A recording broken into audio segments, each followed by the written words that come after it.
What if you could remember the exact moment you fell asleep? Try rewinding last night.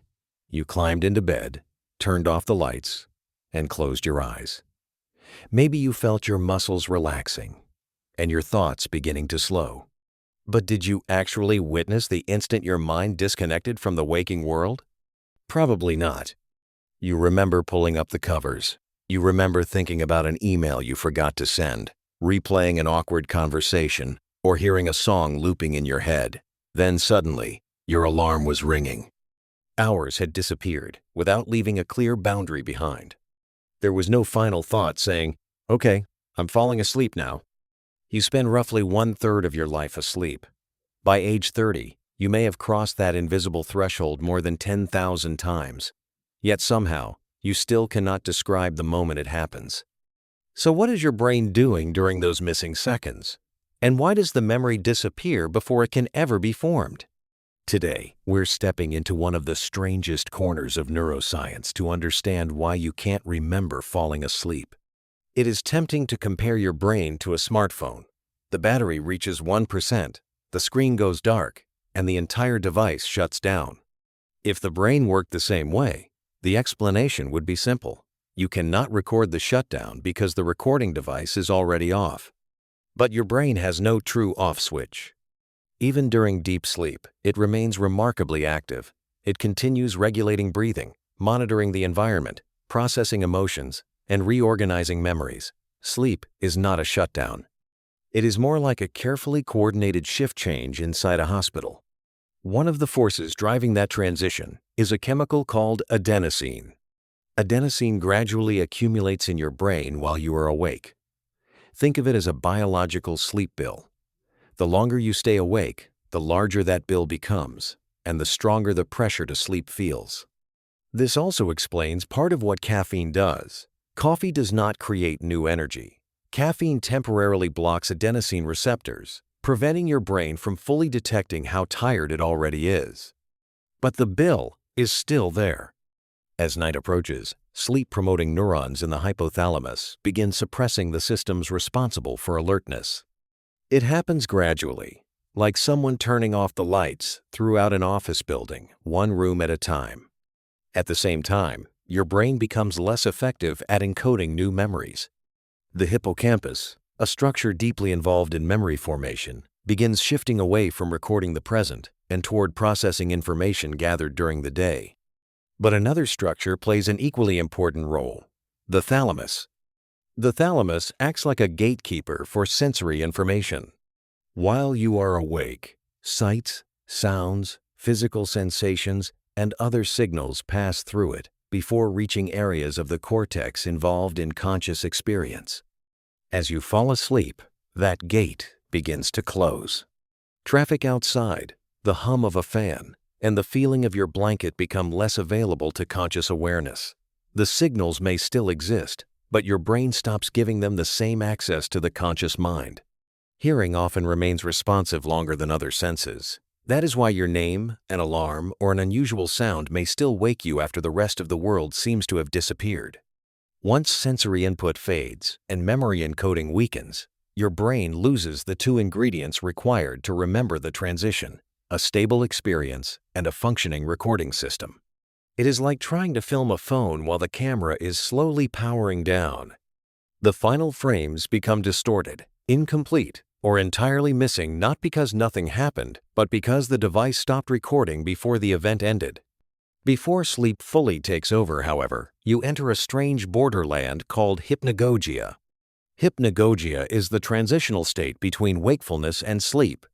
During this period, external input is fading, but parts of the cortex are still active. With less reliable information arriving from the outside world, the brain begins generating its own material. You may see floating shapes, flashes of light, unfamiliar faces, or brief scenes that make no logical sense. You may hear someone call your name, or experience a sound that never occurred. It resembles a television losing its signal. The screen does not immediately become black. First, it fills with static. These experiences are not quite ordinary dreams. Longer, more structured dreams are strongly associated with REM sleep, although dreaming can occur in other sleep stages too. Hypnagogic images are usually shorter, fragmented, and difficult to preserve. They appear like bubbles and disappear before memory can hold them. Sometimes this transition produces something far more dramatic, the sensation that you are falling. Your body suddenly jerks, your heart races, and you wake with the feeling that you missed a step or slipped from a ledge. This is called a hypnic jerk, and it is especially common when you are stressed, sleep-deprived, or carrying too much caffeine in your system. One theory suggests that this reflex may be an evolutionary leftover. As your muscles relax, older defensive systems in the brain may briefly misinterpret the loss of tension as physical instability and trigger an emergency movement. The explanation is still debated, but one thing is clear. The sudden jolt partially restores awareness. That is why you can remember the falling sensation. Your brain came back online long enough to record it. Some famous creative minds deliberately explored this blurry state. Thomas Edison reportedly rested while holding metal objects. As he drifted toward sleep, his grip relaxed, the objects fell, and the sound woke him before the emerging idea disappeared. Salvador Dali used a similar technique. The same mental borderland most people forget by morning became a place where artists and inventors searched for unusual connections. We often imagine sleep as one master switch controlling the entire brain, but the transition is far less orderly. Researchers sometimes describe a process called local sleep, in which different brain regions can move towards sleep at different times. Imagine a skyscraper at night. One floor is dark, another remains illuminated, and an elevator is still moving even though several offices are empty. Dolphins demonstrate an extreme version of this principle.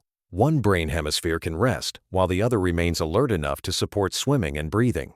Humans do not divide sleep that neatly, but different neural systems can still occupy different functional states.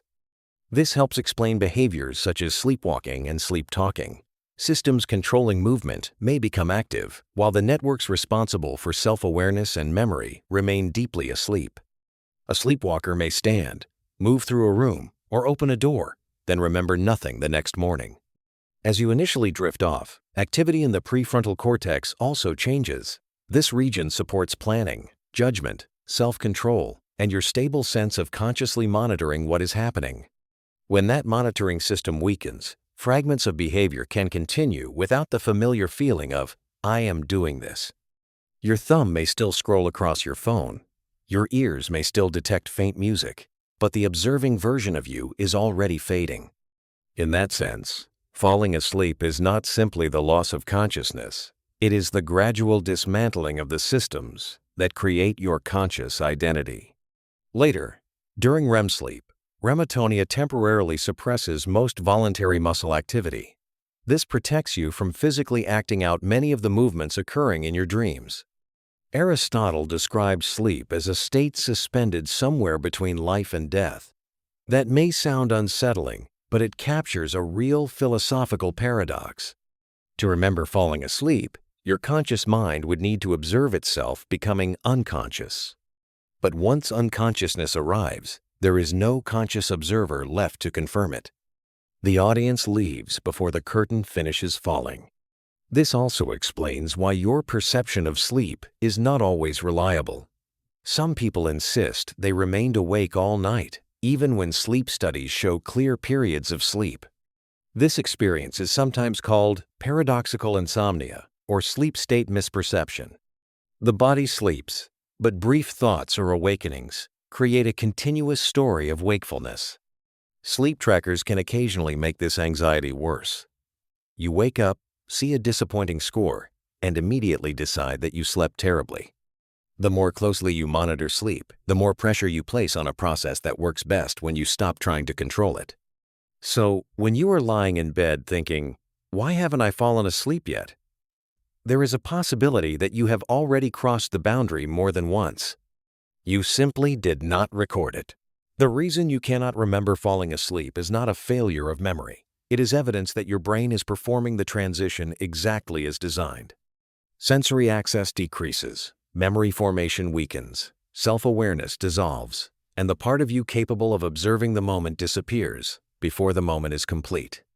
You have crossed this threshold thousands of times, temporarily surrendering awareness so your brain and body can recover. Perhaps forgetting the handoff is one of nature's quietest acts of mercy. Because after understanding the hallucinations, the falling sensations, and the slow disappearance of conscious identity, not remembering any of it may actually be a blessing. If this video helped you understand one of the hidden mysteries inside your own mind, subscribe and share it with someone who has ever wondered where consciousness goes at night. Thank you for watching, and I'll see you in the next video.